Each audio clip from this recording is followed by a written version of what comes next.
ایک سوچ تھی، چھوٹی سی، نرم سی، مگر بہت سچی، کہ زندگی اگر جینی ہے تو دوسروں کے لیے جینی ہے۔ سو اس نے خود کو بانٹ دیا، کبھی مسکراہٹ میں، کبھی آنسو میں، کبھی کسی کے سہارے بن کر، کبھی کسی کے دکھ کو چھپا کر۔ وہ خود کو بھولتی گئی، لوگوں کی خوشیوں میں اپنا آپ تلاش کرتی گئی، اور وقت خاموشی سے اس کے گرد ایک دائرہ بناتا گیا، ایسا دائرہ جس کے بیچ وہ خود قید ہو گئی۔ دن، مہینے، سال سب گزرتے گئے، اس کے قدم چلتے رہے، مگر منزل کہیں نہ تھی۔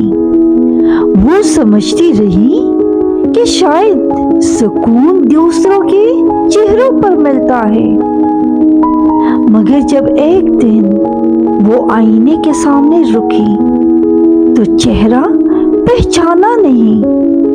آنکھوں میں تھکن تھی، ہونٹوں پر آدھی مسکراہٹ، اور دل میں ایک سوال، میں نے خود کے لیے کیا کیا؟ کمرے کی دیواروں نے جواب دیا، تم نے سب کے لیے جیا، خود کے لیے نہیں۔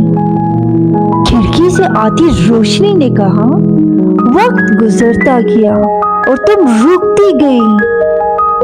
پھر ایک لمحہ آیا جب اس نے خود کو دیکھا، پہچانا، اور پہلی بار اپنے لیے آنکھیں بند کیے، ایک گہری سانس لی اور سوچا، شاید اب وقت آ گیا ہے کہ وہ اپنے ہونے کا مطلب سمجھے،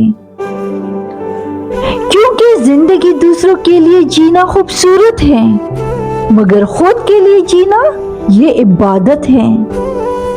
ایک سوچ جو پوری زندگی بن گئی اور آخر میں احساس دلا گئی کہ خود کو بھول جانا محبت نہیں، خود کو پہچاننا اصل قربانی ہے۔